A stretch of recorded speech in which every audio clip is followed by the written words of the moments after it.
Hello everyone and welcome back to EastEnders Weekly. We are officially the Unofficial podcast where we discuss all things EastEnders. We certainly do. And as always, Ben is joined by me, Alex. Yeah, and I am Ben, like you say. Yes. I mean, let me just have the intro music finish, blah blah blah.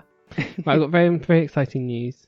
We've got two exclusives. Well, two people contacted us and wanted to shout out, knowing that they know we exist, which is quite fun.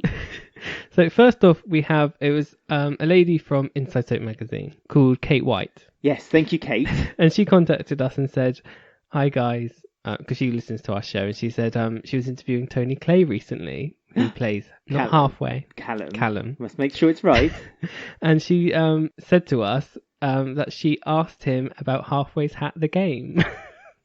She did. And he wasn't so sure about the game, but he did say something about his hat, didn't he? Well, I've got the interview here, so I'm assuming this won't be printed in the actual interview. This is just a little bit that she asked, but she sent it to us. So she said, "Did you know there's an EastEnders podcast with a section called Where's Halfway's Hat?" I'm sure everyone does. I was going to say, anyone knows about who wears Halfway's hat. And Tony said, "No way, really. I really love that." And she said, "Any updates?" Because obviously Halfway's Hat has been missing quite a few times recently. Presumed missing after his last exploit round the square. And Tony Clay, get ready for this everyone, because this is very sad news. Tony Clay said, so it's official, "It's in a sacred place somewhere. It's been buried ceremoniously. Halfway has given that up, and now he can move on with himself and embrace his ears." Oh, so Halfway's Hat, ladies and gentlemen, is dead.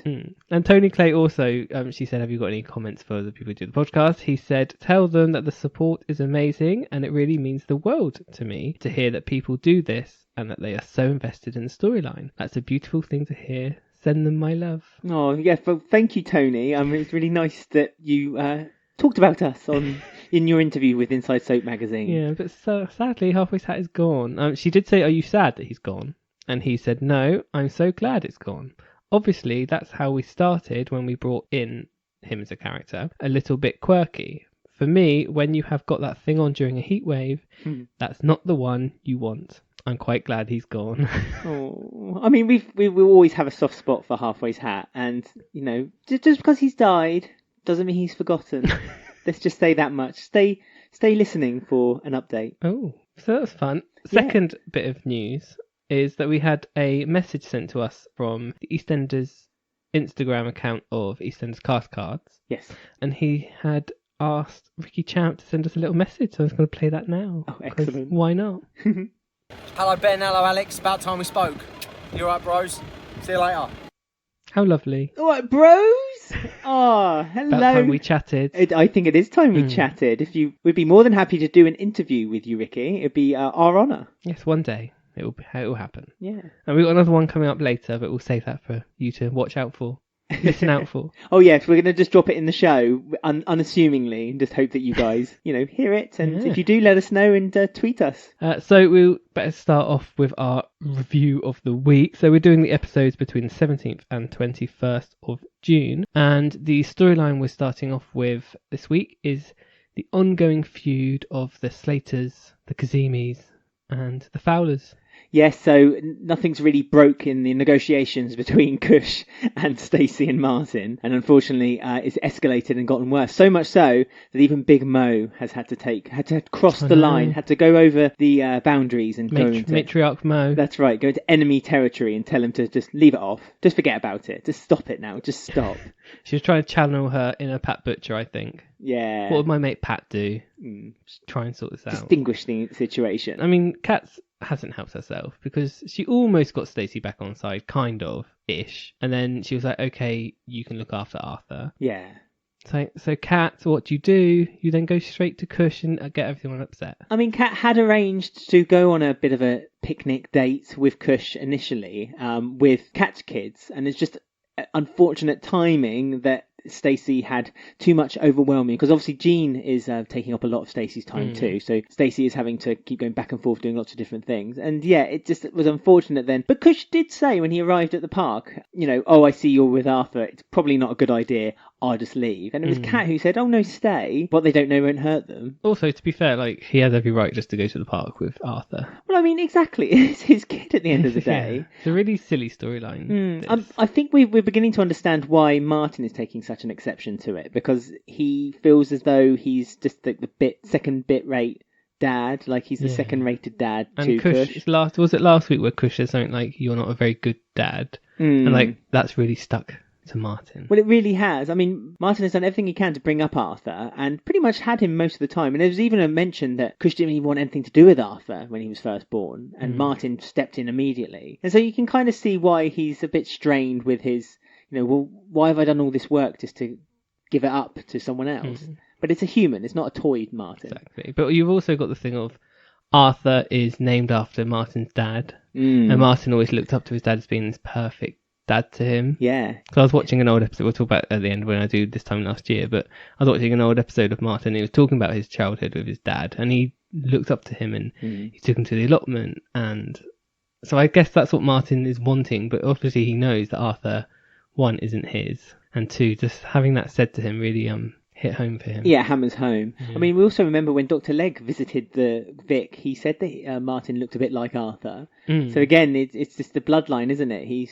Even though they're not blood, I suppose, Martin feels like he's done enough work to mould Arthur into his image. So, and this probably upsets Kush as well, because Kush obviously feels like he's being detached from Arthur's growing up. I mean, Kush didn't know that Arthur likes monster trucks. Wow. Who doesn't?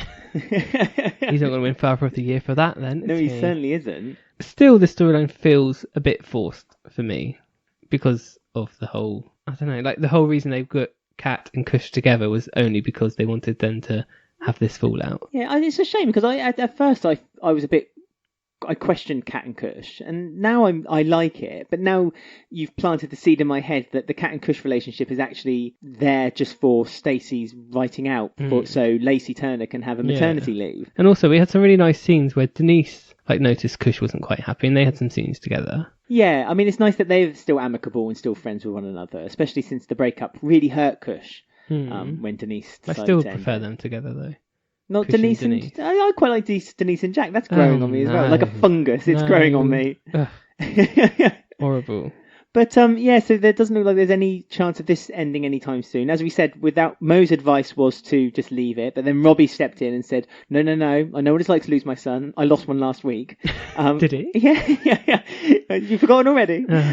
So you need to fight for the causes. But Kat feels a bit stuck in the middle of all this, and he even approaches Kush and says, you need to make sure you're doing this for the right reasons. You're doing this not just to almost egotistically want to say, this is my son, and so he belongs with me, but because you want the welfare and the benefit of Arthur, having your care as well as Stacey. Yeah, because Kat's last warning was the second you get the officials involved, it's no going back. That's the next sort of level. But she did warn him at the end of the week, but he seems quite sure that he just wants a set thing planned out, because Martin changes his mind at the turn of a hat. He does. Although Martin's stuck to this one quite, he's stuck to his will on this one quite heavily. And Kush doesn't seem to mind that their friendship is all going to be in tatters by the end of all this. He's acting like Uncle Pete again this week. He had scruffy hair on his market stall.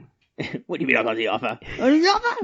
But yeah, no, I know. He's not like Arthur. He's like his Uncle Pete. So that's the worst outcome. Although Pauline would have liked that. But if Pauline was still about, she'd be fighting tooth and nail for Arthur to stay with Martin. She'd have a right brawl with Kush in the pub. I mean, Stacey... I bet her and Carmel would have had a right old battle as well. I mean, there was a part of me that wished Carmel was back for this story, because Carmel had already tried to step in and take Arthur, and Kush was the one who pulled her back, and now Kush is the one stepping forward. I'm sure Carmel wouldn't be backwards of coming forwards with her proposals of how to get that child in his arms. I do miss Carmel. She is missed on the square. So right, next up we have the return of Mr. Bobby Bill! I was going to do that. I mean... I've said it on Twitter about 5 million times, but Max running, his little legs just flailing around, swinging all over the place. Bless him. It was mesmerising. It really was. It was like watching a lava lamp. What did you think of Clay, the new actor who plays Bobby Bill then? Happy with the casting? Yeah, I liked Clay actually. I read out some tweets if you hang on to the end of the show, listeners, where we asked people on Twitter and Facebook about their opinions on Clay. But personally, yeah. I mean, a lot of people said he was very stale and a bit wooden, but then I think that was part of Bobby. I think he's feeling very insecure and very unsafe in the environment he's in. He is. He's like being plopped right in the middle of all this drama. He's feeling unsafe. His dad's not there. His home's changed. The only one's there is Kathy. He's scared. He's I'm glad they haven't gone in and made him like a hunter, like psychopathic. Yeah. Or like Ben. They've taken it the other way, and yeah, you kind of feel sorry for him. But I think the actor's really good, and there's been loads of good scenes for this week with Bobby. Yeah, with Bobby and Kathy, to the point that he brought Kathy to tears. While washing up. Yeah, she had what did we ask for a few weeks ago? Kitchen sink drama. That was literally kitchen sink what drama. we got. I mean, she was sobbing. She had a little sob in the kitchen, yeah. And Ben caught her and gave her some words of advice. So that was a nice scene when you saw the that was a son really and good mother. scene where she was crying. He just went up to her and hugged her, and like there was nothing said. But yeah, you miss those types of scenes with Ben and Kathy because when it was Harry Reid playing, they never really explored that relationship with his mum. They kind of kept Kathy and Ben separate when it was Harry Reid, but this time around, and with Bobby, they're kind of... But again, I think this is a direction with the producers. They're keeping family close. They're keeping families together. So they kind of pull up ranks and all look after one another a lot more than they used to. And so the stories, although they kind of go out in different directions, tend to always centre back to the family. Family. But that's what EastEnders is all about. It's about family. Exactly. And, it's the same with Bobby. So Ben's got his back. Kathy's got his back. Lola hasn't. I was about to say Lola, not so much. Lola's decided that she finds Bobby, safe. Threatening. He bludgeoned someone to death. Ben. He can't be around Lexi. Could you take Lexi for me? Yeah, sure. Yeah. Oh, by the way, I bludgeoned Heather to death. I mean, even Ben said to Bobby later on that he said, you need to forget about Heather. I know you were in a very similar boat than what I was in when I left prison. The last thing I wanted to do was come back, but I had to. I wanted to get back to prison. So, Lola should remember the past of the man that she's seemed to have gone into an alliance with. Yeah, really odd. Really strange. Like, that really wasn't needed for her to be all funny over Bobby being in. Like, it's not even her house or her family. Well, exactly. She's a guest in the Bill house. Why does she Lola live with Billy if she's upset? Yeah, because there's plenty of rooms where Billy lives, because he's in that flat with just Jay. Yeah. And that used to have 2 other occupants at one point. Exactly. Abby and Donna and Ben and Jay. Honey and the kids. Yeah. And Lola. Yeah, so Lola, go back to your dad. So we had some Max scenes as well. So Max stormed in. Always a pleasure, never a chore. Still troubled with Max's character. I mean, he's just kind of run out of steam, hasn't he? I mean, are we meant to support his vengeful fight for Bobby? Because for under 16-year-old. yeah, exactly. Him wanting to beat up a teenager. Yeah, like what is he wanting to do? It's so weird. I mean, I suppose you can kind of say, let's try and stick up for Max here. Look at both sides. I suppose Kathy or Ian could have warned him, oh, Max, just to let you know, Bobby's coming home in 2 weeks. Just so you know. Heads up. So he's prepared. So he was quite like, Bobby's here. Well, he saw him in the street, didn't he? Because Bobby had his chips thrown out of his hand by some youths. And again, Bobby showing his kind of weakness. That he's obviously what he was committed to prison for was not his character. Probably not Max's fault that Bobby's so scared anyway. Because last time we saw Bobby, Max had arranged someone to record and beat him up in prison. Yeah, with old Bobby as well. Yeah. Because we all expected old Bobby to come back because of that recording. Apparently, the actor has been said that he didn't want to return. Oh, okay. So there you go. So no one can moan at the recast. Yeah, well, people will. Old people will. Yeah, so Max, quite unnecessary, I think. I mean, he's got to, again, with talking about Lola, just look at Ben, your closest ally. Look at what you've done, Max. Look at what you've actually...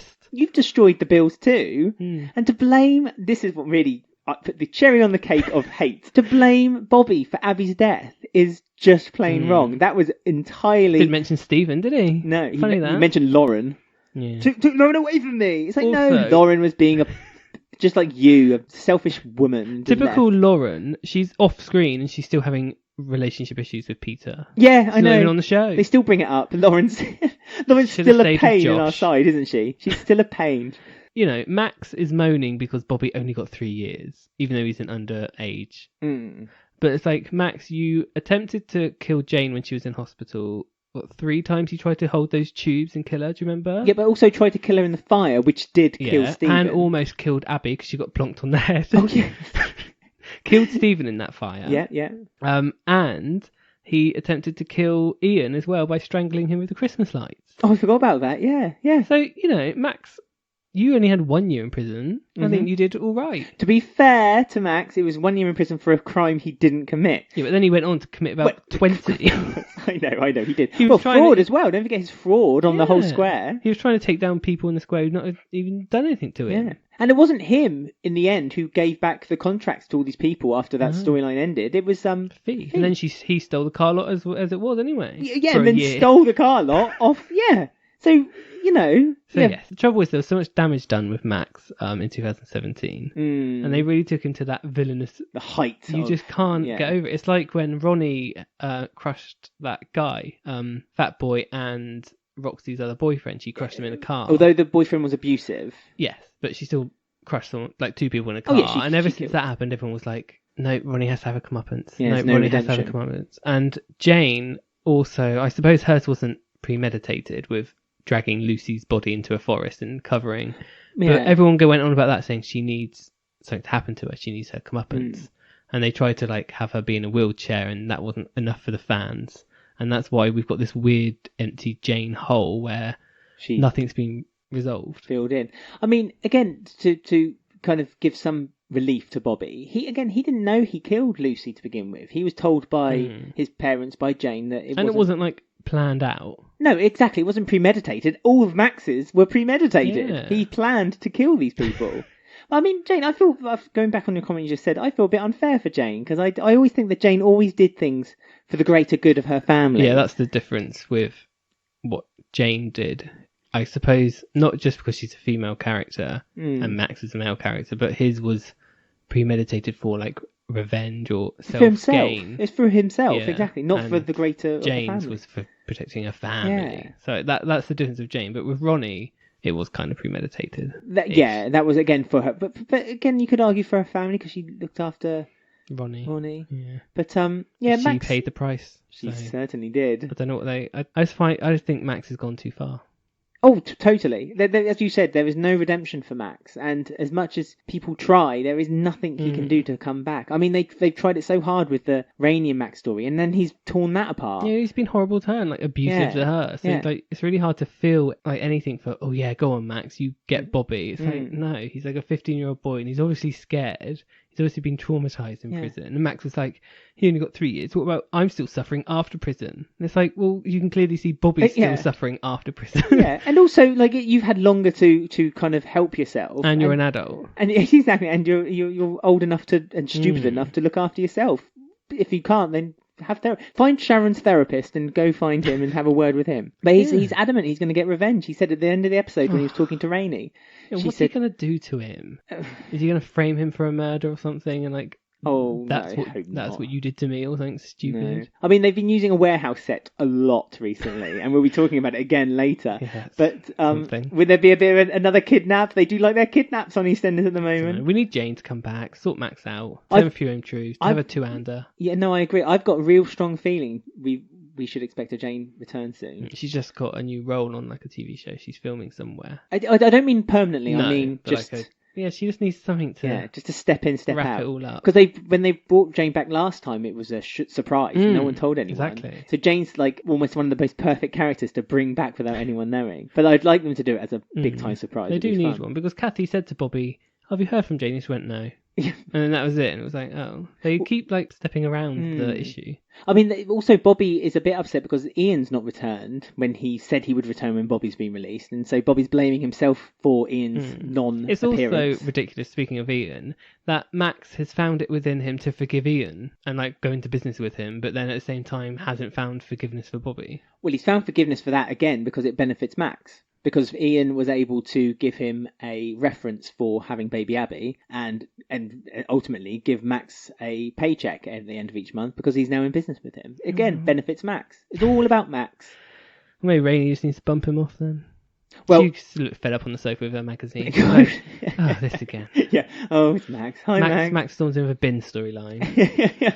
I mean, I'm waiting for the Rainey and Stuart story. That's Coming all I'm soon. saying. Yeah. Coming soon. Yeah. Right, so next up we have another episode of First Till Last.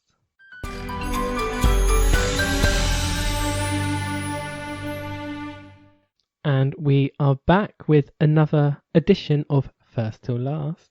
And we're going with one of the most famous characters on the show. Yep, just to explain, First Till Last is when we talk about a character's first episode, what happened in between, and then the character's final episode of the soap. And how they may have changed or not changed throughout their time on the show. Hopefully they've changed, or else it wouldn't make much of a feature. Character development. Yes, the arc of a character. Now, they got very lucky with this because we are doing Angie Watts, Yeah. played by Anita Dobson. So they're very lucky, even in the first place, to get Anita Dobson because she took this role and went with it. Big time. There was as much Anita than there was Angie's written, if that makes any sense. So Anita kind of used the tools that she was given and moulded it very much to her likeness, as well as what Tony and Julia wanted. Because a while ago we were lucky enough to go to an audience with Anita Dobson and Lorna Fitzgerald. Yes. And she gave a little story about how she auditioned for the show, and because Angie was a different actor to begin with, but the chemistry on screen with Den and Sharon wasn't quite right, so she went in for a very last minute audition, and she went dressed as the character, didn't she? She said she dressed as what she thought Angie would look like. Yes. So she backcombed her hair, put loads of gel in her hair, put a nice little suit on. But she had quite a tatty Rain Mac coat, didn't she? That her mum gave her, I believe. That she was almost a hand-me-down. Yeah, it was like a coat of many colours. And she said that was like how she got, and then she was on set like literally within a few weeks. Being Angie. She was like the last casting, as you said, because she's been cast already, and the actress for Angie. And I'll see if I can dig out photos and post that. Yeah, there is a cast Twitter. photo of the original Angie. Yeah, with Sharon as well. They're all together, and as you said, the chemistry wasn't quite there, so they had to quickly find someone. And wow, did they luck out, because Anita Dobson played it so well. She did. She was such a great character. She just brought so much life to the screen. Didn't she? She was a great landlady, I suppose. I mean, her and Den, they complemented one another. It was the rough and the smooth, and one and the other. They, their characters were very much that they couldn't be together without there being fights and tension between them. But as it progressed and they started going their own route, they very much discovered that they couldn't really do much apart either. That they were almost one, and they had to be together in order to be this working unit that was successful. When they were apart, though they were fine, they were never quite the same. I think, didn't Sharon say right in like the first year, like, oh, they can't live with each other, they can't live without each other. And I remember I watched the episode where Den comes back in 2004 or 5 recently, and Sharon tells him that Angie's passed away, and he says they're at the Vic and they're talking about all the things that they've done, and he says, you know what, I thought I'd always know if she died. And Sharon says, oh, what do you mean? And he was like, oh, I don't know, I just thought if she died I would know somehow. And I thought, well, that's a real link right back to the beginning, where it's that thing of they can't live with each other, they hate each other, but they also love each other. There's always that connection between them. I mean, Angie was buried upon her request next to what was thought to be Den's grave. I know, that's a joke. When she died. Yeah. So, if it had been Den in that grave next to her, perhaps he would have had that feeling in heaven somewhere. But I mean, she had to begin with, her story arc, she was meant to have been a woman who has a lot of affairs. And in the first sort of year, she did have 2 affairs. Yeah, she did. I mean, it was counteracting, almost to defy Den with his affair with Jan, who he'd had for a long time. So he started off, when Den had gone off to do a bit of business, she started an affair, first of all, with Tony Carpenter. Didn't quite work for a character, I don't think, like her having affairs for me. They soon took that out of her character, didn't they? Well, she flirted with a lot of people. Yeah. Like Tony, she had an affair with Tony Carpenter. She had a proper affair with Andy O'Brien, with Miss Andy, God. Just before he saved a child from dying.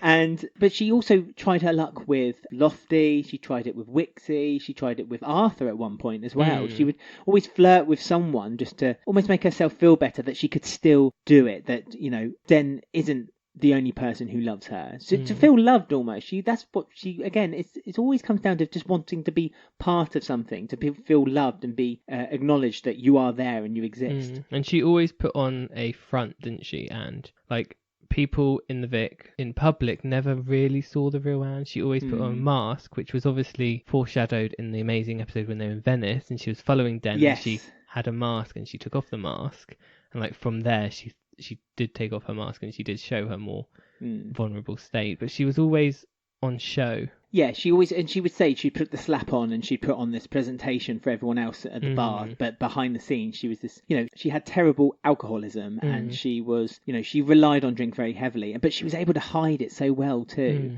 to the point that when she wasn't drinking, people just didn't believe her. They'd be like, yeah, whatever, you've had a drink. And even Lou, when she was first time she went sober, Lou Bill said, oh, you know what, she's boring. I preferred her when she was a drink. And it's like, that's the last thing you want to hear. That's the last thing Ange wants to hear about herself, is that she's boring. For any alcoholic, that's the last thing you want to hear, is that your personality is actually brought out by the alcohol rather than just having your own personality. There were so many times where she was hopeful and she did come off the alcohol.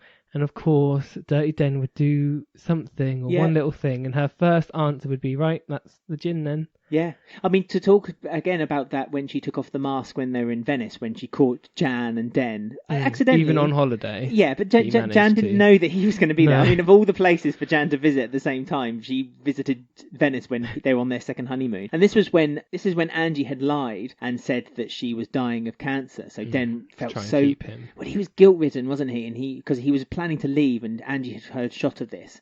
And... so she's made this big lie, this extravagant lie up. So he was so guilt-ridden, he felt like responsible to stay with Angie until her last days. And then it got leaked that she had lied when she was at the bar. But when she took off that mask at Venice, that was the moment where she stopped being this straight-thinking, able to calculate this plan with Den, and suddenly started to drink again. And then this realised plan... she was in a desperate situation. Again, and so this mask that she'd put on, this not drinking mask, is now... It was almost roles reversed, where the alcohol was her mask, now the alcohol was her. And not drinking was her mask. She never learnt her lesson, because we know at that talk that we had with Anita Dobson, a year before she announced she was leaving, she wanted to leave. And Julia Smith said, I'll keep this letter in a drawer for a year, come back to me in a year and tell me if you still want to leave, because she didn't want her to. So I suppose you saw the building blocks of what they wanted to do with Ange, because they had the divorce paper bit, which is like highest rating of EastEnders. Yes, the Christmas Day episode that everyone knows about, so we don't need to talk about it. Yeah, and then the next Christmas, it was like the big thing of Ange coming back to the Vic, because the Vic was failing without her, and she was in the Dagmar, and it wasn't really working. She didn't get on with the Dagmar. It wasn't her scene. The Vic was her scene, and at the same time, the Vic was failing with just Den at the helm. And they had that big moment where she's like, I'm back in the Vic, I'm back in business with you, we're going to be business partners. And then, like, from the new year then is obviously when she decided to leave, and that storyline kind of just disappeared. And Ange... like, she went to hospital and she was missing for months at a time, and the character kind of, sadly, to me, pitted out a bit. Yeah, I mean, she wasn't in the front anymore, and the writing almost focused more on, instead of their relationship together with Den and Angie, it became more about Den and Den's direction, because they'd convinced Leslie Grantham, who also wanted to leave at the same time. The producers, realising that was going to take so much away from the show at the same time, that they convinced Leslie Grantham to film all those Dick and Hills scenes, so they could keep him in. But as you say, with Angie, they just kind of weakened her and made her a really character, and just forgotten and sidelined. It was a shame her last few months, because even her exit wasn't like a big explosive exit.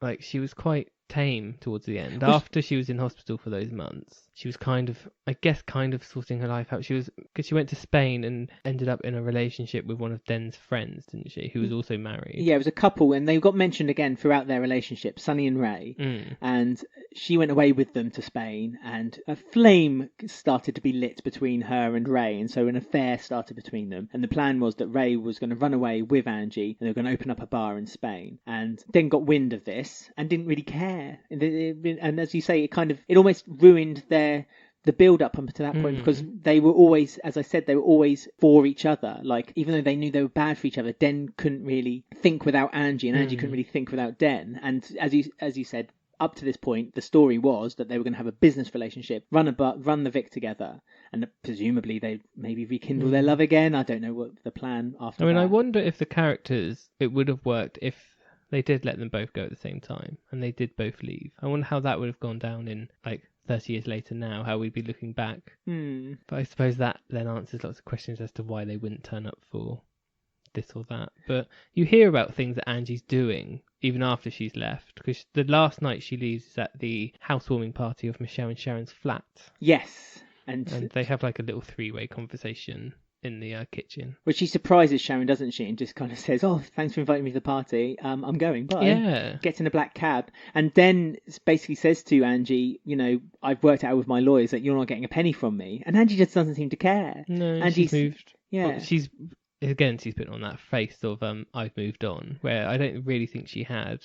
I think she had. At that point, I think she really had. I think she was looking up into the future and she thought, there's nothing here for me anymore, and this future in Spain would be better. But obviously, from Sharon's discretions later on, we find out that she's gone AWOL again, started drinking again, left Ray, and has gone off and disappears. And so no one knows where Angie's gone. No, so it's sad. And then, years and years later, when they're bringing back Den, we get like a little backstory about what Ange has been up to, because Sharon's gone to like take care of Ange in her last sort of moments off screen, and they return for her funeral because she's requested to be buried where she was born, in London, next to Den. Yeah, but she never did get over her alcoholism, because that's eventually what did kill her in the end. It did on 2 counts: cirrhosis of the liver and dementia linked to her alcoholism. So, I mean, she must have hit that bottle hard. She drank a lot anyway, didn't she? I mean, I used to, when we were watching the classic episodes of EastEnders, she would drink out of not just a 70, standard bottle of gin. It'd be a pub size, like 2 litre bottle of gin. That would be a party bottle of gin that she'd drink every night. Yeah, it's quite a shame that they didn't get her back for like a month or something to show, because Anita Dobson would have been really good at playing Angie going into dementia. Like, do you know what I mean? Yeah. That could have been like a really good, sad, harrowing storyline for her and Sharon. So it's a shame she didn't come back just to finish the job, as it were. Finish her off. Finish her contract, you know what I mean? I mean, it was around about the same time when she died, when they brought Den back. And the reason they brought Den back was to boost up the ratings. Yeah. So you're right. I think that it would have been a nice way of, but then we don't know if Anita Dobson... No, she doesn't want to go back. But it would have been a short stint. She wouldn't have been she would have been guaranteed to be killed anyway. And like having to act at an older Ange going through dementia, it could have given her some real good material. I think it's a shame they didn't. It would have reminded me a bit of Sylvie. The character of Sylvie when they brought Sylvie in. Yeah, that would have been how I imagine it being. Slight wild side of Angie would have come out. Like I can picture it now. Like how like when she lied about to Den and she finally said that she was dying, and then she suddenly snapped and went like, and she laughed. A bit nutty. A bit crazy. I can see it playing out for about a month on screen. It would have been really good. I mean, you could see again in the classic episodes. You can see a bit of Ange and Sharon as well, can't you? You can see her coming out, even though she's adopted, which Sharon likes to remind us in a very early episode. Oh, I'm adopted, don't you know? I'm adopted. Tells us all the time, but yeah, I mean, Angie will always live on with Sharon. Angie and Den really will always live on in Sharon. And we've still got a Watts, because we've got Dennis Watts, so the bloodline is still there. I mean, I don't hold out much hope for him. And Vicky as well, she's a Watts. Vicky, I'd love Vicky to pop back. But there's no side of Ange. We didn't really see her family, or she didn't have sisters and things, so she really was like a one character family, wasn't she? And like Ange's side, it was just her on her own. Yeah, if she was, her family wasn't even mentioned by Angie. So again, there's a dark past there, perhaps, that we didn't really learn about. When they were first creating the characters, Angie was Pearl, and Sharon was Tracy. Yeah. And it just sounds so weird, doesn't it? Hearing those. I mean, if they went forward with those names, we probably would have said the same if they said, "Oh, their name says Angie." It's a weird name, but Pearl doesn't suit her. Angie does. Angie's a bit hard, isn't it? And a bit of life and character. But I mean, she'll be forever known as an amazing character. She was only on it for like 3 years, but she was there at the peak of 30 million. So. Well, she had the peak. She was there when the story broke. I think she was right to leave when she did. I just think it's a shame it wasn't more of an explosive exit back then. But they didn't really do explosive exits back then, did they? I guess not. But they could have done maybe... it was a black cab exit, don't forget. She didn't get Julia's theme. I know. Which is shocking. Yeah. But then nor did Den. So she should have come back for one more. I mean, that's the only disappointment, I think. I think they could have easily... If they could have just convinced Anita Dobson... Just for a short stint. They could have easily... If only Kate Oates was right there now, back then. She was just a thought in her mum's eye, but now... Yeah, if only... Is there a way of bringing her back? They brought Kathy back. Oh, I don't know. No. She didn't die on screen. I genuinely do not suggest that at all. It would be awful. Although they could bring like a long-lost daughter or something. Maybe Angie had a daughter secretly. Yeah, but Angie was infertile, because we know that because Den had Vicky after all those years of trying. So it must have been Ange, which was. Well, no. Look at Sharon. She's not meant to be able to have another kid, and she's popping out number 2 at the age of 50. Dr. Truman, don't trust him. No, exactly. Don't trust his diagnosis. But there you go. That was a nice look at Angie Watts. Yeah. If you have any many faces, many masks. If you have any thoughts about Angie that we didn't mention and you want to talk to us about, then email us eastendersweekly@gmail.com. And as usual, you can find us on Twitter, Instagram, and our Facebook group. There you go. And that was Angie Watts' first till last.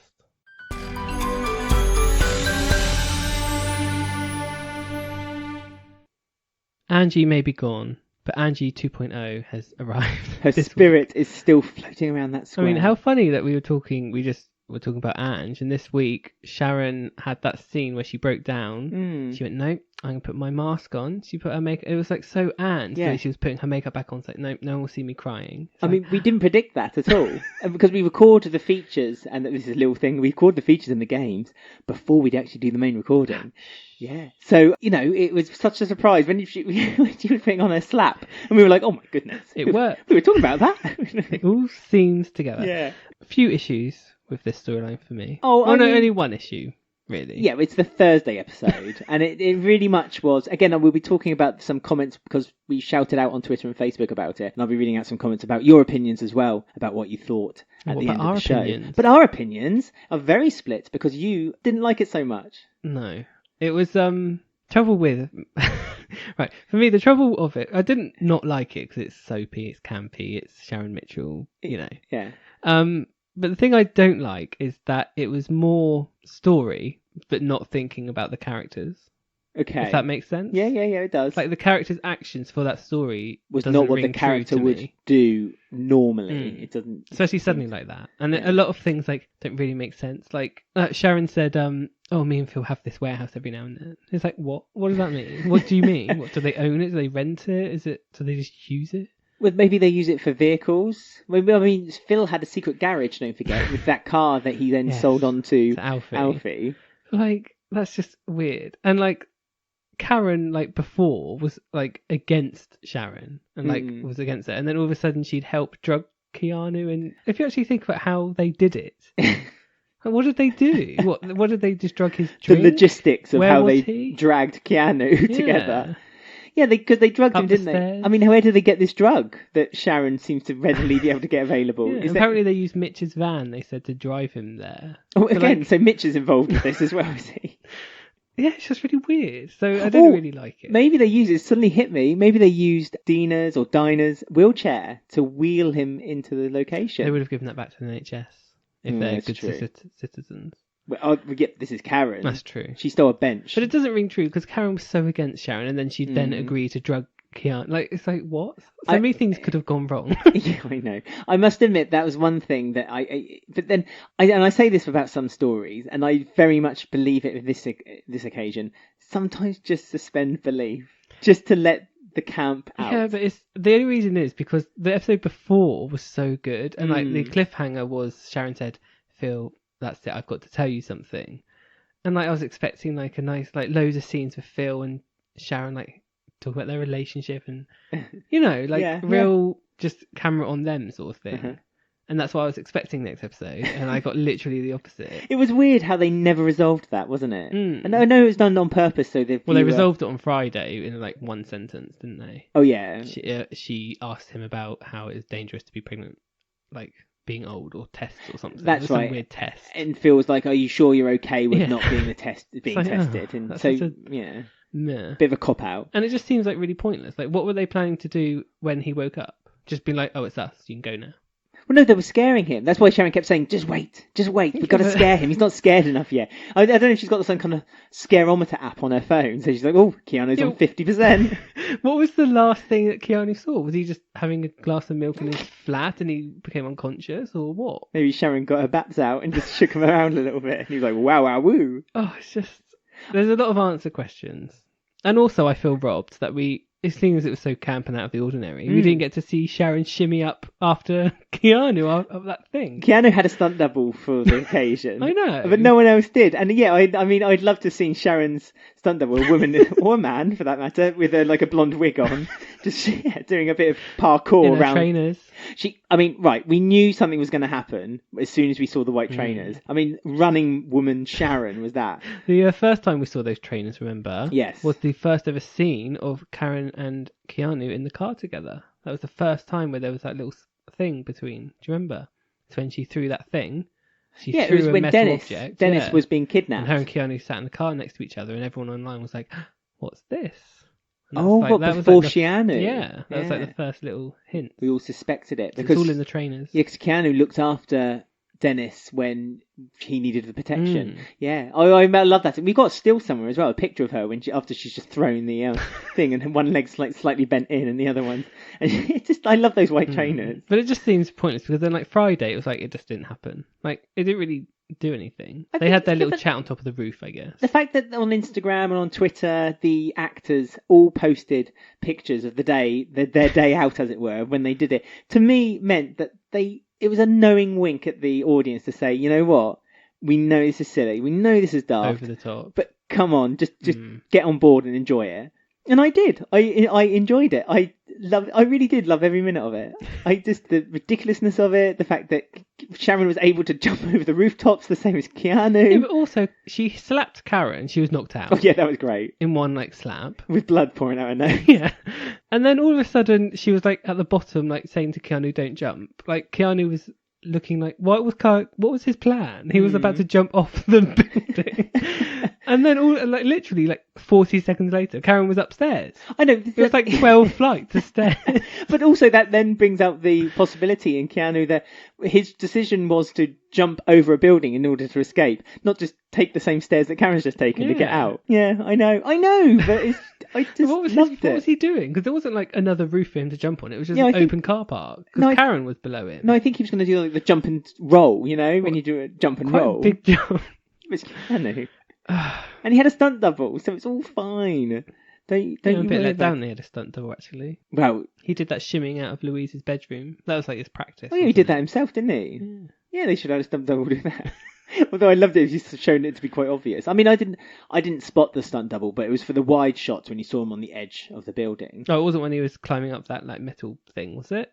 Was that Keanu's bum? Or was that stunt double's bum? I don't know. It was someone's bum. I have to go back and check. Yeah. Slow motion. Maybe it's Joey's bum, like the episode of Friends when he was in the shower. Like I say, the premise was that Keanu all the whole time thought that Phil was the one who kidnapped him. You quite quickly realised, because of the stuff on Tuesday, you quite quickly realised it was Sharon. And then the biggest shock for me was, like you say, when Karen came into shot and you were like, oh my god, they're in this together. Why was Sharon wearing gloves? She took off her gloves. She doesn't want to get caught. Yeah, she gets found out. Because they're going to know. Keanu was going to know it was Sharon anyway, because she's going to walk in and be like, surprise. Yeah, so the whole thing was pointless. What do they want to get from it? I don't understand. They wanted to scare him. That was what they said. Okay. No, go on. It scared me. It entertained me. But as I said, it's very, very much a mixed bag. It felt like, sorry EastEnders, BBC, but it felt like they just made that just so they can put it in the trailer. So the trailer looked exciting, and it was just plotted in. Yeah, but a lot of it wasn't in the trailer, because I was thinking to myself, him running across the rooftops and him in that waking warehouse. Up in yeah. So I think it was just made purely for trailer. Sorry, just to make it. I'm glad of that as well, because it made me excited, and I genuinely did not feel let down by it. That's something you maybe look at. No, but if you actually look into it, it doesn't really make any sense. Really. Then it's a soap, and it doesn't need to give you a moral at the end of every episode. It doesn't need an education at the end of every episode. Sometimes you just want to sit there, have a mug of tea, a bar of dairy milk, and just get entertained. And in this occasion, I was entertained. We'll see. What other thing? There's loads more, though, that happened. Ben got very jealous because he feels like Keanu's getting himself into the Mitchell family now. He's Ben's been quite a Louise. Nice family guy this week, actually. He's supporting his sister, Louise, at the baby scan. Trying to be nice to his dad. He seems to have just given up on his plan. Good. Yeah, it's just... Okay. He's so much better when he's normal, Ben. He doesn't need to be this big evil overlord. I mean, it's fine that he came in with a bang, but now they've kind of toned it down a little bit, brought it back down to 7 and 6, and that's fine. I mean, I would like to see a bit more of angry Ben. We're kind of going now wanting the direction of Callum and Ben. Oh, yeah. So I think him being toned down makes better sense if we're heading that direction. rather than care for him. revengeful. Someone needs to look after Callum. He seems to be very lost. Just like his hat. Oh, don't mention his hat. But we also had, after the over-the-top stuff of the kidnapping, we had some sensible scenes where Sharon and Keanu kind of disagreed to not carry on their thing. She was happy it was over. It was what it was, and there's going to move on. Yes, allegedly. I did think when they were in the kitchen he was about to kiss her though.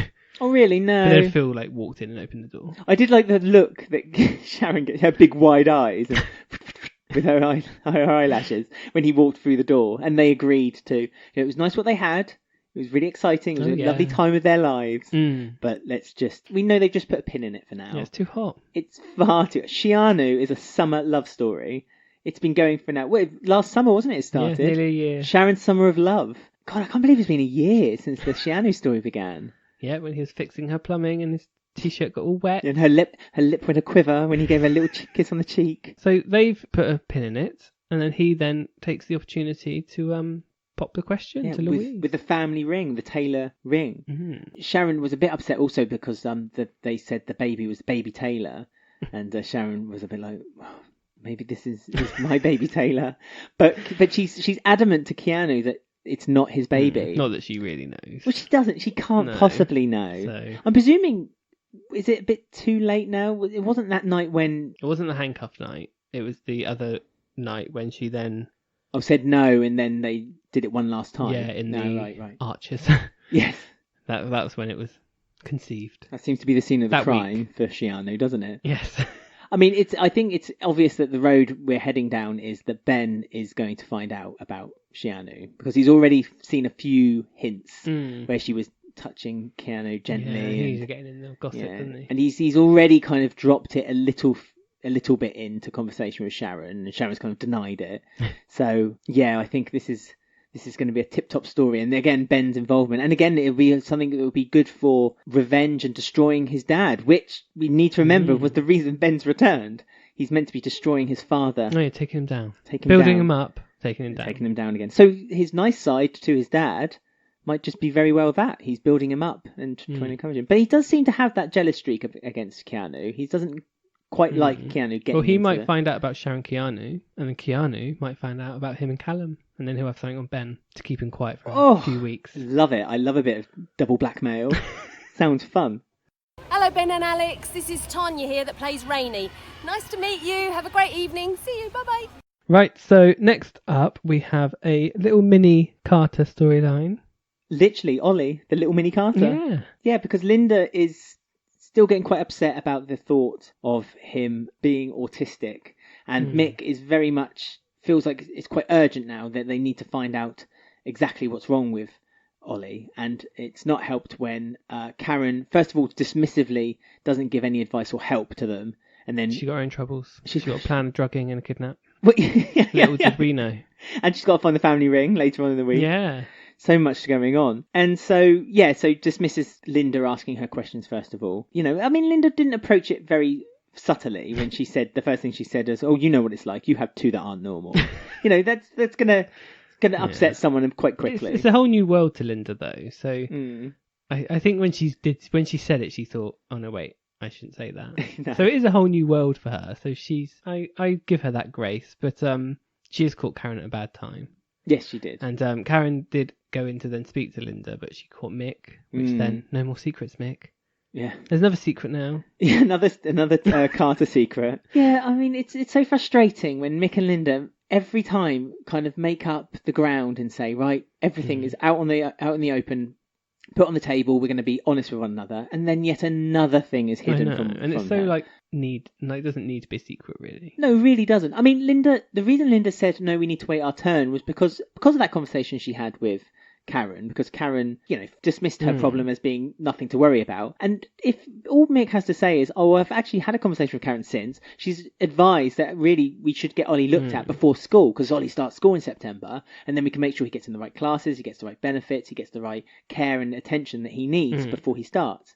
That's a simple 5-minute conversation right there. I mean, but no, he books it himself. Do you think that Linda doesn't want to rush it because in herself she thinks if they get the diagnosis, then there's no going back? Like, do you think she's almost in a bit of denial? Like, Yeah, I agree with that. that's why she doesn't want to rush it, because she knows that he probably is autistic, but having it confirmed is like It's the biggest something fear. she doesn't want, I guess. But Yeah. I keep seeing people online saying, oh, they're acting like this is like a illness diagnosis, and they're being a bit dramatic. Like, being autistic isn't the end of your child's life and stuff. Of course it isn't, and that's why that scene with Karen in the Vic was important, because she explained it incredibly well, and it's not as you say, it's not the end of the child's life, it's just the beginning of a new life for the child, who be able to be a much brighter and happier child by knowing this diagnosis. I mean, Mick, secrets. His secret this time was that he wants to go private, and he does arrange it. Doesn't give the man a phone number, though.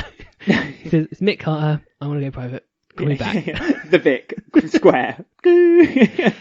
So he's arranging private things, and obviously isn't telling Linda. So, but Linda is a bit worried about the cost of things as well. And again, this was a big issue 2 years ago about the cost of things. Not another money storyline with Carter's. Yeah. I mean, we still haven't explained how Whitney paid for a dog crate. Vincent. Yeah. Well, Vincent on Vincent's credit card.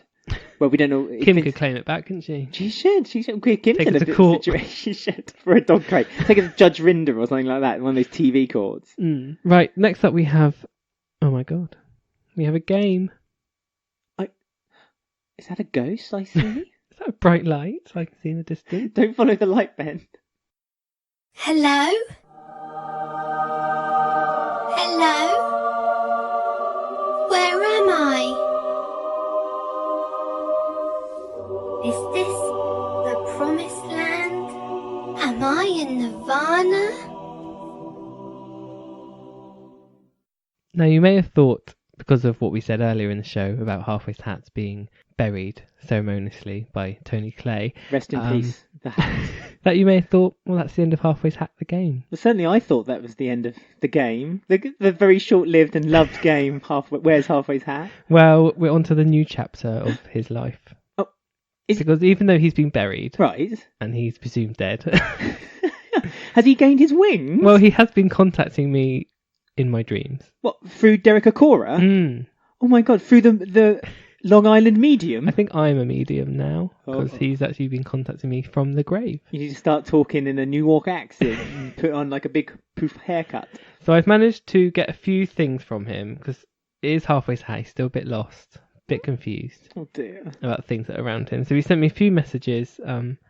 So do you want to hear from him? See if he's Of how course he's doing? I did. I thought we would never hear from him again. I'm glad to hear he's still there. Right.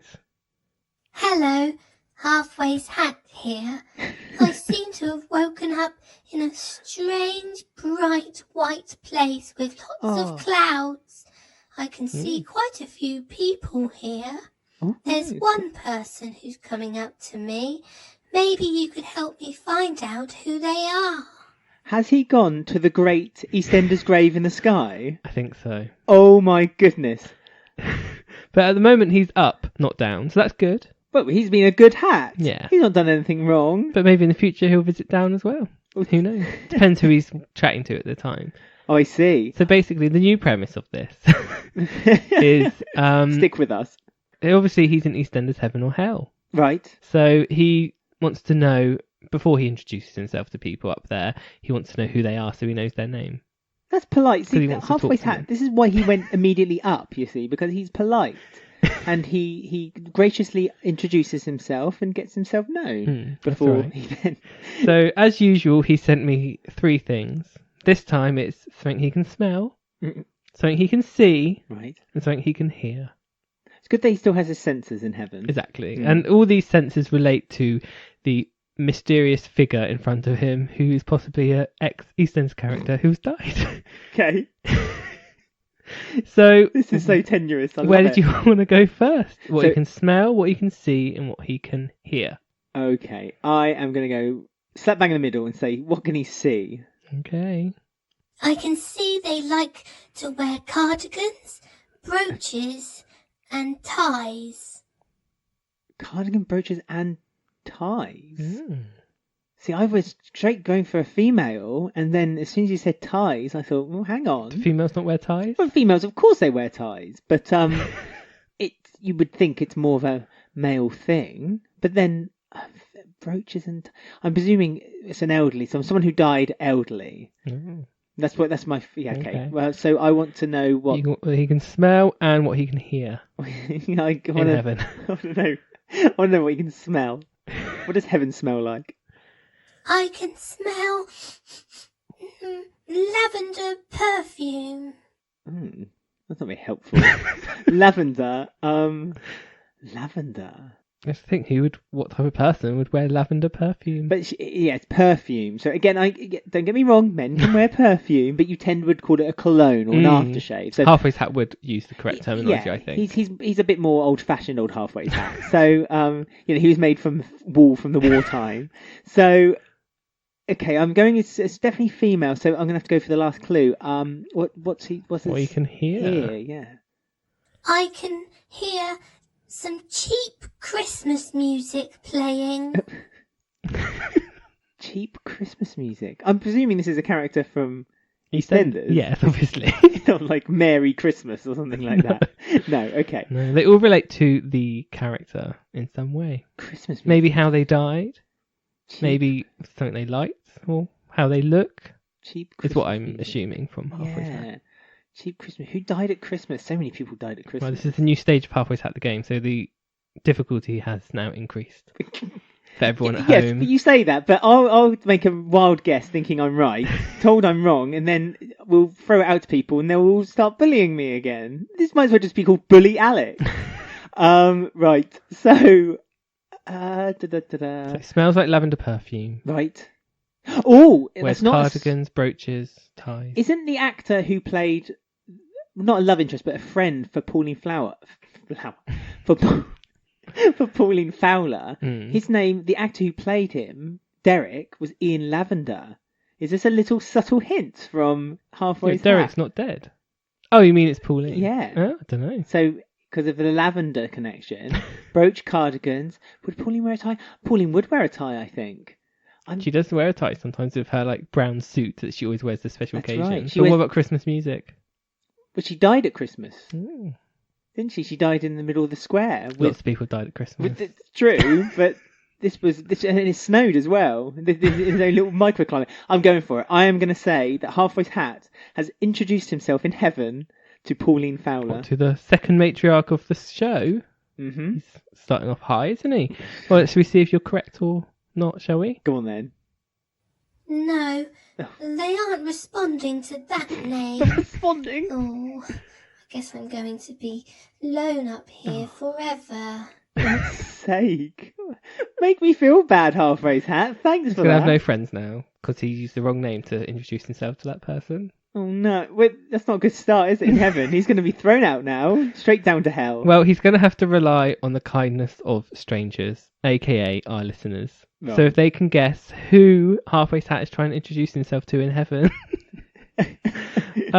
then hopefully he'll make a friend. But if not, he's going to be a bit lonely up there. There's no prize, it's just well, we'll read out your name. Anyone who gets it Yes, correct, exactly. we'll read out your name That's a on prize. the show. It's a prize in itself. There you go. So- You all thought Halfway's Hat was dead. Not quite. Just to let you know, you can contact us on Twitter at EastEnders Week, Instagram at EastEnders Weekly Podcast, find our Facebook group and ask to join, and you can email us eastendersweek@gmail.com. Send us your answers of who Halfway's Hat was speaking to in heaven. And the clues one more time?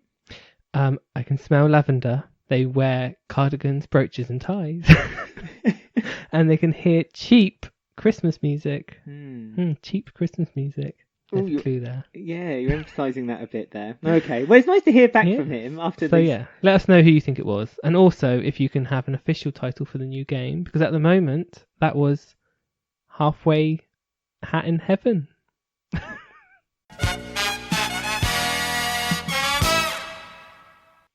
So miracles really do happen. I'm going to have a seance tonight, and I'm going to find out exactly who that person or persons was who was speaking to Halfway's Hat. But don't forget, you guys can get in touch and let us know too. Mm-hmm. So we have Miriam and Arshad got a storyline. They're back. Good. I really enjoy them when they are on the screen. I agree with you. I think they're really good characters, and they've got a history built into them, which hasn't been explored yet. But now we know that there was a little secret that they did notice, but kept quiet, kept to themselves. Yeah, but well, now Miriam, Miriam did. But now it's been brought out by Billy. Yes, because he is getting upset about Adam being the best dad. Yeah. So he goes, right, that's it. I'm off to Miriam and Arshad. They'll sort him out. So he tattles spills the tea. He tattles and tails. and he basically says that he knows that Habiba and Adam are having an affair behind Honey's back. And Arshad automatically says, nope, that's not right. Yeah. That's like a sister to her. He to him. throws Billy out the house. He's like, nope, don't you start these vicious rumours. I don't want you spreading this muck around the square. But Miriam's there with a little cheeky smile. Which she's not smiling, she's guilt-ridden. Yeah, you can tell she knows. She's wringing her own wrists because she's worried that there's something she's noticed herself in the past. Because she says to Arshad that she had noticed that there was flirting, mainly on Habiba's part. Yeah, and she said something like Habiba had that silly little crush or something, didn't she, in the past? So it must be something they know, because Ikra also knew about it, didn't she? Like way back when. Well, yeah, because she said when it got brought back into the open a couple of weeks ago, Ikra was like, "Oh, why are you doing this to yourself again?" Yeah. So it must have been like a known thing in the family. I guess they thought it was just Habiba one way crush. Yes, I mean, Adam quite rightly didn't pursue it because Habiba was far too young when the crush was first around. It's not stopping him now. But now she's of age, he's quite accepting of it. Well, very much so. He's accepting her into his arms. And of any restaurant to take Honey to, even though he's having an affair with someone who works there, yes. He took her to Wolford East, which wasn't the best move. No. I mean, he was meant to be going on a date with Habiba and let her down. And again, Miriam reassured Arshad and said, I've got it all in control. And she can see the disappointment when Habiba gets the message. So do you think Miriam had already spoken to Adam at this point, or kind of put a word in his ear? No, she had a little plan going. Because she visits him later, doesn't she? Yeah, she had a Lou Bill plan. It's what I got from her. She had it all calculated in her head, exactly what was going to say, what was going to do. Because she went up to them both on their meal, Adam and Honey, and she said, she was being quite cheeky, wasn't she? Bit coy. She was saying. Yeah. Where she was saying, oh, Habiba needs to find a nice gentleman. Maybe you could find a nice young gentleman for him, Adam. And she stared at him, and he was a bit suspicious about why she was saying this. You could tell he was feigning a smile. This wasn't something he was happy to go forward with. But Honey was very excited about it. Honey the matchmaker, at it again. She loves it. She was really up for the idea. Well, Honey would be because of the rumour in the back of her head that Billy's told her. So maybe she's like, yes, Habiba, get Habiba a date. Oh yeah, I forgot about that. That's very true. So Honey would probably be very encouraging and wanting to put this plan to effect as well. Was it interesting to you when Arshad saw Habiba and he said, were you going dressed like that? So he wasn't very approving of the way she was dressed. I don't know if that's like a character trait of his. Yeah, it might be just he's a bit old school. He thinks perhaps a skirt should be a certain length. I don't think it was linked to any kind of religious reasons. I just think he's a man of a certain vintage who thinks that women should dress perhaps in a certain way, not in a kind of a sexist manner. I don't think, because I can't imagine him being in that vein. But yeah, I mean, again, it made him a bit suspicious of who he was seeing, because she said, "Oh, I'm going out with the girls tonight." I mean, do you? I haven't gone out with the girls for a long time. Do you dress up to that standard? Yeah, is that what you normally wear? Is it best perfume? Put the slap on. You're there. Oh yeah. All right, good. But yeah. So obviously, wondering where this is going to go. She keeps wanting to invite all of them for a dinner together. So I'm assuming Habiba and Honey are all going to be at dinner together again, and there's going to be looks in the kitchen and things. I think, and Habiba's going to be really upset, isn't she? There's going to be crying. There's going to be snot flying about everywhere. Yeah, we need to get this story moving now. It's so pity-patty. Yeah, slow. Yeah. But I must say one thing, and that is that Billy, I've never been in a Billy fan club, let's be honest, hands up. Not even at the beginning. No, but actually, this honest, not being stupid Billy is a nice departure from the Billy that we've grown to find, in the past. He's even stepping up with Lola as well, and this is the Billy I quite liked, because when we first introduced Billy, he didn't want to look after Jamie, and he was only there just he was almost the furniture. Slightly violent. Yeah, and violent, and drank a lot. Then he became a bit more part of the furniture, a bit of a Mitchell, and he's just slowly become a bit of a Minty, kind of like a joke character. Again, I've said this with other characters. Now he's got his teeth in something. Actually, I quite like Billy. I'm enjoying the character. I don't like him. But he's more bearable. Yeah. I wouldn't say I like him. It's just a shame that, again, this ultimately going to end up with Billy and Honey. Yeah. And I think Billy should say, oh, you know what? I did this for you, Honey, but I think we still don't work together. And so you still look for someone and I'll look. Oh, Billy would never say that. But I know he won't. No. Honey might, but Billy wouldn't. No, this is ultimately for the Billy and Honey relationship. Yeah, but then they're just back to where they started like 4 years ago. I agree. But then I think, kill him off. Well, a bit extreme.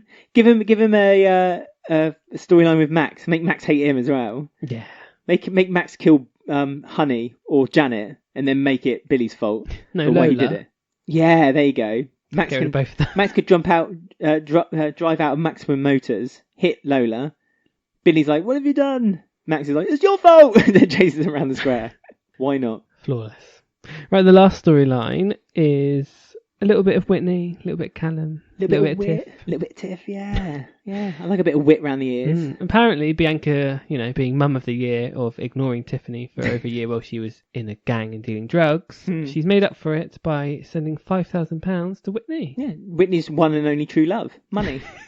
Because she was very happy when she saw that, wasn't she? She was well away. Presents and money, that's all Whitney wants. Oh, and a house and a flat. We need a flat of our own. And a holiday, maybe. Yeah, maybe a holiday and once a year.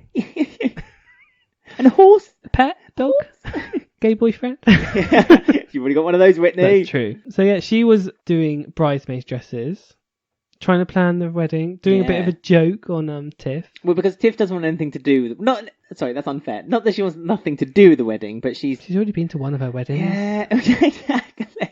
So she turned up last time. She's done it once before. She doesn't want to do it again. It's just too much effort. I mean, that was quite a throwback, saying that she didn't like the bridesmaid's dress from last wedding, and that actually was said when that wedding happened. So that's good. Yeah, another wonderful moment from the continuity team. I mean, give those guys a pay rise. Yeah. Well, give us a pay rise. Give us some rise. Some pay. Yeah. So yeah, that was like a little joke thing, and obviously Keegan was walking by with his group of mates and saw Tiffany in the outfit. Yes. Made fun of her, but then as an aside said, but you look good in a bin bag. Yeah, you're well fit. Or as Phil would say, a bit of a sort. That's how he describes Kathy and Sharon. So that's nice though, isn't it? That Tiff and Keegan, their relationship's getting back together again. You think you're quite hopeful. Tiff is obviously still very troubled by Bernie because Bernie still can't quite let go of Tiff, and Tiff feels responsible for Bernie's obsession with her. But why was Tiff pretending to be that person online? Like, that's not going to help Bernie at all. I don't get it. In the long term, no, it's a ridiculous idea. Just so she's out of the way so she can date Keegan. Yeah, so she feels good about herself. So Tiff has done it so she can forgive herself and then start dating Keegan. Yeah, but knowing someone will be fake online and doesn't probably turn up or ever want to meet you is probably not going to make her feel good about herself. Well, no, ultimately, no. I mean, she would have been, I don't know, she would have been better off actually finding a real person. And did you see the profile picture that Bernie used as well for her thing? It's like, those pictures Ricky Gervais posts on Twitter when he's got his chin right down, he's in the bath. It did look a bit like that. Bad lighting, her hair was all scrunched up in a bun. It was awful. I know. I mean, Bernie really needs... a close-up of just her face. It was like... It took the whole circle of the picture, didn't it? She could have used a better photo. Well, I agree again, but we don't know the rest of her pictures though. Maybe she takes that was a her better... main one. That was the first thing you see. That's her icon, isn't it? Awful. You said awful 3 times. Well, I couldn't. When I saw it, any more verbs to use? No, terrible, shocking, upsetting. Oh, upsetting. Yeah, she can do better. I mean, surely Bernie is a bit savvy. Because she's got a brand new mobile phone as well, isn't it? Because Tiff said, using a new mobile phone, you're going to get loads of dates, because that's how you get dates. You think she's tech advanced enough to know or spot that perhaps a fake profile picture is being used and speaking to her on a dating app. Tiff was encouraging her, so she was probably taking all Tiff's encouragement, wasn't she? Well, sucking it all in and then throwing it back at her on the actual dating app. I mean, it's really nice to see Tiff and Keegan together. They're a nice couple. Really like Tiff and Keegan. 2 good young actors. The future of the show, those 2. Yeah. They're some of the top talents, and putting them together, it's good. And it's been a long time coming as well. It's all the way back from when they had that commemorative evening of drinking for... in E20. Yeah, for Bex and Louise. For Shaquille, yeah. When they played Spin the Bottle. and their first kiss. Oh, they kissed each other. Yeah, their first kiss. Their very first kiss. So it's been a long time coming, but again, ruined by some inconsiderate person who decided to abuse Tiff a few months back. It seems so like slotted in this storyline. It seems so, I was saying to you when we were watching it, it's like it's so unnecessary to have this happen to Tiff. Like, especially when we just had the Ruby storyline, not even a year ago. But then and again, I think we talked this to death last time, but the Ruby story was about consent. But this was very much... This guy started going on about consent to her. Well, no, he didn't. He just said, I suppose he did. He said you wanted it, yeah, didn't and you you? didn't say no. And it was like, I was like, for God's sake, they've literally condensed the whole year of Ruby storyline into one episode here. Yeah. With Jack broodingly She had watching. the confrontation, the getting over it, the start, middle and end of the storyline all in one go. But it just seems a bit like, do you really need to do that to Tiff? Have her be a rape victim? Like, do you know what I mean? Like, why did you have to do it to another character? But again, it was nice to see Tiff showing strength in her adversity, showing that this hasn't made her, this hasn't created her character as being... but wasn't her being groomed by the gang, like, enough? Like, to show how she's gotten over it? Well, she was groomed by... Jagger. Yeah, well, no. Oh, Evie. Evie, yeah, she was groomed by Evie. So that was that was a twist on the story, wasn't it? Because it was a female character grooming her. And she, you didn't really establish whether it was just her being young. She didn't really love Evie, but she liked the power that Evie gave her. The she kind of infatuated with her. She didn't evacuate with her. Although she did, didn't she? She ran away for a little bit. Yeah. I just think it's just like, you don't need to put that on a character. And like, it's been a bit like blasé, like how it's happened. Like, she mentioned it to Jack like a while ago, and then she's not really seemed to be troubled by it. And then, well, she doesn't want the police involved. She doesn't want people knowing. She wants to deal with it in her own mind space. And again, this is an extension of that this week, where she, went up to him and said, "You don't scare me anymore. You need to leave, and otherwise, I'm going to I will let people know. I'll start shouting out about it." It just seems a bit like some random character. I don't know. It's just so similar to the Ruby one. That was just a random guy. And then they just done it to Tiff again. It wasn't random guy. It was a reunion party for Wolford High. Martin's old friends. We didn't know Martin was so popular at school, but apparently he was. But Frasier. I don't think we've even seen him in the gang before, have we? I don't think he's been part of the gang. I mean, the gang used to change faces every week, didn't it? Sticks. I love Sticks, and as we all know, Sloth. We all loved Sloth. But there was never a Frasier, so Frasier. I just think it's just a bit like, it's not necessary. Yeah, it did. You're right. It felt a bit shoehorned. It's quite damaging for a character, like emotionally, for like a young girl like that, to just throw it in the way they did. Yeah, and also it made Keegan, because this path with Keegan as well has been that he's been a bit more sympathetic. He's been a lot more understanding. Yeah, especially she like looked at him, and then he was all like, yeah, it was like, oh, obviously you fancy him, so why are you with me? And Tiff quite rightly didn't kind of open up and say, oh, actually, this happened. Yeah. She was like, well, if you're going to be like that, then there's no point us carrying on. Keegan was really quite nasty about it. And it's like, oh, so there is still that side of Keegan left inside of him. Breaks flowers. And digs up dirt and throws it at Denise, So, it's a shame because they kind of broken Keegan a little bit, a character that we've all kind of grown to enjoy and quite respect him for what he's done in the past few weeks with Bailey, and it just seems a shame. They kind of destroyed that, and the relationship we liked as well, because we do like Keegan. And I'm sure it's not destroyed. I'm sure they'll continue eventually, but but it's going to be such a horrible, because obviously a confession is going to come at some point then from Tiff, and it's going to involve Keegan, and but we know this hasn't ended because Jack stared at them as they left the fish and chip shop. He's getting revenge on underage boys too. Yeah, I know. Like it's a Branning thing. The Brannings love to beat up young boys. So I don't know what Jack's going to do. Is he going to threaten them? Probably. Getting some of his mates. To the police. Yeah. I mean, because of the trailer again. This isn't a spoiler because it is in the trailer. But Jack gets arrested. And in the trailer, it's Keegan and Tiff who are talking to one another as it's happening. So. Yeah, so we know this story is to carry on. Brannings aren't using their brains again, are they? Brannings don't have much to spare, to be fair. Lovely. I think that's the week, isn't it? It is. All wrapped up. It's Wolford all wrapped up. Lovely. What a week. Shall we jump in to see who won the week? Yes.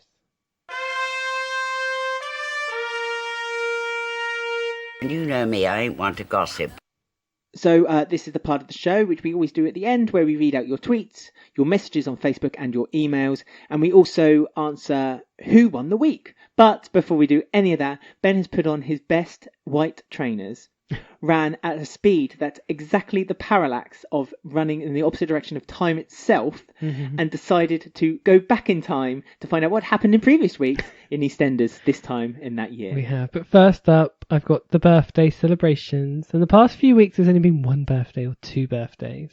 Got loads of birthdays this time. Everyone's born on the same day. Good, about time. So I don't know if EastEnders was slightly in the future this week, because it was Kush's birthday, wasn't it, this week? The weekend, yeah, Saturday. Yes. Yeah. So Kush's birthday is the 23rd of June, which is obviously a Sunday when this episode came out. Continuity, I was just bigging you up, and now you got it wrong. What is it? 23rd of June 1985, Kush was born. So that's what I mean. Is the show a few days ahead of themselves at the moment, or have they done a little change? Yeah, but if it's meant to be a Sunday this week, you can't just change days. It's his birthday, and he shares a birthday with his mum, 23rd of June. What a horrible way to celebrate a birthday, giving birth. Kush's 34th birthday. How lovely. Goodness me. Do you want to know 34? who... Yeah, he'll be 34. That's... What a hunk. Well, I know, but he's younger than me then. That's upsetting. Okay, carry on. Do you want to know who else's birthday it was on the 23rd of June? I've got to ask a stupid question. Our favourites. Abby Branning. Oh. 1996. She was born. Do you want to know who else's birthday it was on the 23rd of June? There's more. more. Let me guess. Is it someone who's still on the show? One, yeah, there's two. One of them is, yeah. Okay. Born in 2010. Has a fringe. Oh, Claudia Winkleman. Yeah, Lily Fowler, 23rd of June, 2010. That's why they're going to the monster trucks then. Obviously, Lily said, I want to go to the monster trucks. Because Lily loves the monster trucks. We've got 23rd of June, 2005, when Morgan Butcher was born. So Tiffany's brother is his birthday.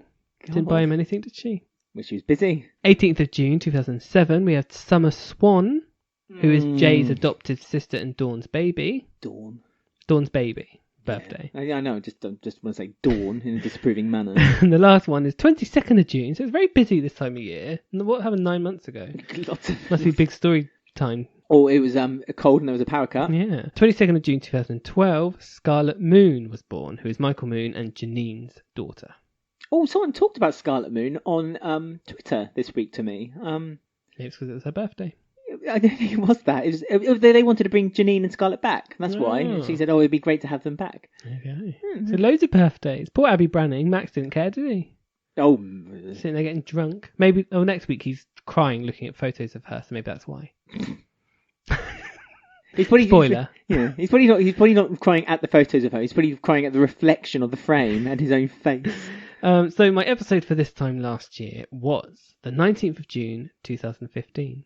Ooh. Lots of stuff going on. Very good episode. Busy. I got very carried away with it. So Kush is struggling. I think this is Kush's first year on the show, 2015, 15 or 14. But he's struggling with Ramadan. Okay, Martin's eating loads of food in front of him. Of course, they're he mates back then. That's what mates do. And Martin, I'll show you later. He looks so different. He's in a vest. I mean, he's. Let's just be kind. Dad-bodied a little bit recently, but you really have an obsession with Martin. Well, go to the 19th of June 2015 for Martin in the allotment. Stacey got all hot and bothered. Did she? So yeah, he's struggling with Ramadan and he's worried that he's going to lose muscle mass. Kush is. Yep, and he's running on an empty stomach. Oh, you shouldn't do that. No, that's what Masood says to him. Oh, good for Masood. He should run in the evening, I guess. Yeah. God, it must be difficult, actually. I've never really thought of it that way, if you're training. And we got Sonia. She's got a storyline. She's worried that Liam has got an eating disorder. Of course she did. Because she keeps noticing him going into the fridge and taking food up to his room all the time. Oh, do you know what? I remember that. I actually remember that. Someone's hiding in his room. Yeah, I remember. Yeah, because she tries to warn Carol, and Carol's like, "It's my son. You should keep an eye on Bex." Yeah, she should. Yeah, still should. 4 years later. But although this week Sonia did again hammer home that she's very proud of Bex and her. No matter what happens. No matter what, Bex, I am proud of you. But Liam is hiding Cindy Jr. in his room. I love Cindy Jr. I know, she's good. Yeah, she was a great character. She's on Netflix now, so she's not coming back. Oh, that's on Good Education. Sex Education. Sex Education. This is bad Either education. bad or good, yeah. And also, this is the episode where Martin and Stacey first get together. Oh. He's in the allotment and he picks a strawberry for her. And he tells her a story about Strawberries. Arthur, how Arthur used to take him to this place and he really looked up to him and he had so much fun here. And she said, oh, when did he die? Well, how old were you? And he said, I was 10. She said, I was 11 when my dad died. And they have a little moment. He tries to kiss her. She says, no, we're just mates. Don't want to ruin a good thing. 4 years on, look what's happened. Yeah, because she's sharing a flat with Kush and Shabnam. Stacey is. So yes. Yes. And that's Martin is... actually, no, Martin must be in there because Martin's playing his 3DS on the bed. Martin's got a 3DS? Yeah, a blue one. What's he playing? He said just to shoot him up. Shoot Stacey them up. And then they have their first kiss. So that's the beginning of Stacey and Martin. Right. Yeah, 19th of June 2015. They've never looked back. No. And the executive producer said it was Dominic Treadwell Collins, the really good one. Although, let's just say they're quite good right now. Oh, yeah. Yes. Oh, yeah. He always said that he wanted to turn Stacey into a Fowler because he liked the way Stacey Fowler looked. Oh, yeah, it does have a ring to it, doesn't it, Stacey Fowler? So that was one of his little missions. Also, when we were talking earlier, now you've mentioned that comment, Stacey, you mentioned something about Pauline, and I was going to bring it up then. Stacey does remind me a little bit of Pauline, the way she kind of jumps onto fence and looks after her. She is now, isn't she? Oh, and so that kind of makes some sense. Oh, lovely. The highlight... Really good time of year. It was a good time of year. The highlight for me was all of it, because I can't think of one thing. Stacey eating a strawberry? It was the strawberry. It won't be as good as my dad's, though. That's what he said. His dad? Arthur grew really good strawberries. Why not? He needs something to put on his grave. He loved this place. He loves strawberries. And his strawberries. Right, so that was previous weeks. But this week, who won the week? So we gave you 4 options. There was Tygan's Nasty Shock. Tygan? Yeah, Tiff and Keegan. Oh, don't like that. I had limited space, so I had to do Tygan. Cat in the Middle. Keanu Kidnapped. Again. Or Bobby's Return. Yes. That's yours, is it? You could have done Kiff. Kiff for Tiff and Keegan. Oh, yeah, I could have, actually. No. There's the future. What would you guys call Tiff and Keegan? Let us know. Yeah. Ballum's official now. Ballum is very much the hashtag of the moment. As I always... Can I just mention something about Ballum? Oh, go on. Ballum. Go on. They're doing this thing on Twitter where they're kicking a football into a bell or whatever. On Twitter, on EastEnders. Oh, yeah, it's a shootout competition. Yeah, something like that. Anyway, it doesn't matter. Some football thing. The guy who plays Ben did it in 3 hits. Tiff did it in 25. Yeah, but I love that video. It cracks me up. Keegan did it in loads, 5 or something. So Tony Clay did it. He got the same number as Ben. Oh my god, it's like fate is calling them. And then Ben runs over and hugs Callum and says, "We did it for Ballum." They're really riding that train. They love it, don't they? Yeah. It's like Keanu. Like as soon as a hashtag is made for them, it suddenly takes off. Doesn't it? Yeah, they have made it in the Twitter sphere. So as always, you can vote on Twitter, you can vote on Facebook, you can vote on Instagram, and don't take one for granted because actually the result is different on each one. Each one has a different result. For different age group demographic. Exactly, for a favourite. So I want you to count them down from 4th. So who do you think came 4th? Oh, Cat and Kush Kidnap. Cat in the Middle. Yeah. Cat in the Middle was last, 14% of the vote. Yes. 3rd. Keanu. No, it was Tygan's Nasty Shock with 22% of the vote. As long as Bobby's first. Bobby was first with 33% of the vote, but Keanu is very close with 31% of the vote. So thank you for voting. As always, great result. Nice that Bobby came first in his first week. I know, I was surprised actually because of the kind of mixed reaction. You know, people hate recasts. Yeah, exactly. But people seem to be quite happy with this one, I think. Yeah, very good. Talking of which, we had a few comments about the episodes this week. Dan on Facebook said, quite an underwhelming week, I thought. Oh. Yeah. Rob on Facebook said, happy to say that we have a great new actor on the show in regards with Bobby. He is very good. Michael.Hannah3 said, fab. That was it. Fab. What's fab? The week. The week of EastEnders. Oh, the whole week. Yeah, the whole encompassing of the week. Apart from the Kidnap. Ekit Shidner97, sorry if I said your name wrong, said, I want more Ballum. Same. We all want more Ballum. Well, it's Pride Week in 2 weeks. I know, I'm really excited about that. At EastEnders Fan AU said, my favourite moment of the week was Ben and Bobby. They shouldn't immediately kill Bobby off, but it's time for Max and Rainey to be posted and not marked return to sender. Yeah. I mean, I agree with Max, but keep Rainey. Rainey can come back. She can have an upsetting exit, I feel. It'll work for her. I love Rainey. At Lola Grace 004 on Twitter said, Keanu on the roof and his chat with Shazza. That was the highlight for Lola. So we did a few questions as well as on our Twitter and Facebook page. First of all, we asked, was Keanu, Karen and Sharon storyline good camp or awful camp? That was my wording. And it was very well done. Awful camp. You said awful, I said good. On Twitter, @BlondeSteve said Sharon's stratospheric emoting against the London skyline was iconic. Oh, that was funny. @King of Wing said Sharon can see into the future but only uses her powers to know when she needs running trainers.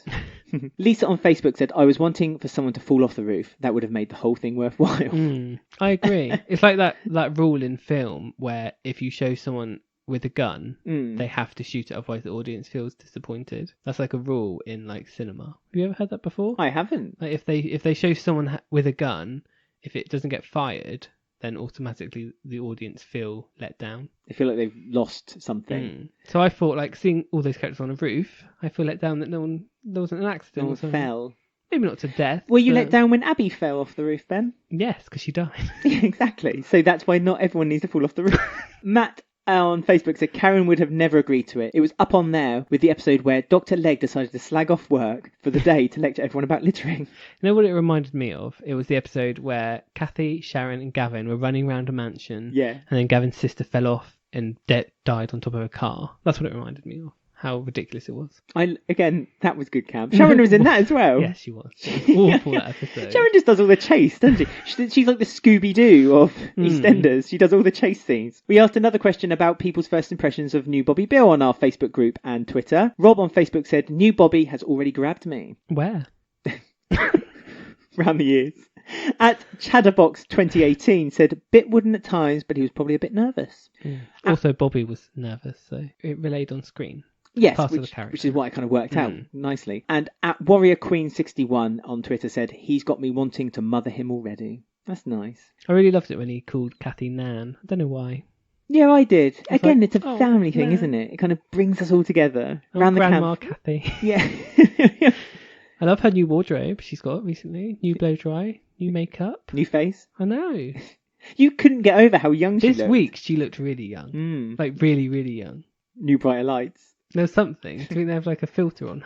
No, because they use the filter, don't they? They've been using that black outline filter, like the Instagram when filter. They're near a window. Yeah, which we've spotted a couple of times. So one last thing then before we go. On Twitter, @IrishTerrenceSTL said that Jack announced that there is a Wolford 10K coming, and I want to know what the medal would look like. Now, I would like to know what the medal would look like too, and I'd like to know what's in the minds of our listeners for what the medal might look like. So if you contact us on Twitter @EastEndersWeek, on Instagram @EastEnders Weekly Podcast, or on our Facebook group, just search EastEnders Weekly and then click join the group, or email eastenders@gmail.com and send us your drawings of what you think the Wolford 10K medal would be. We've asked our listeners to do drawings before. And they were brilliant. They were. Yeah. And can you remember to put, if you do it on Twitter, to put #Wolford 10K, because then I can look for them as well. Beck's going to do it. We'll She's been training. Bex, Kush. Jack, Kush. Because Jack was like to Tiff, you know, do you want to go for a run with me? Callum was running the other week. They're all training for the 10K. See, it all makes sense when you work it out. Sonia and Rainey, they did the real one in real life, so they can do it. That's the marathon, wasn't it? The real Jay one. did it as well. Yeah, and Ian. Yeah. God knows how. I mean... He did it a few years ago when he had diabetes storyline. What, the 10K or the London Marathon? The London Marathon. Okay. Goodness me. He did it in real life. Yeah. Well, in real life, I would like the listeners, if you would be so kind, to send us your drawings of what you think the Wolford 10K medal for someone who's completed the race would look like. How are we going to show them on the podcast, though? We're going to... Describe them. We might describe them. Descriptive. We tweet them and we'll like them and we'll post them all over the place because that's what we do on this podcast. We repost everything. I'm going to draw one then. And send it to you. Well, we should lead by example. So we might do that. I did drawings of characters, they're really good. I know you did. I know you do. Do you want to be like Martin and get a bit of recognition for things you've done? What?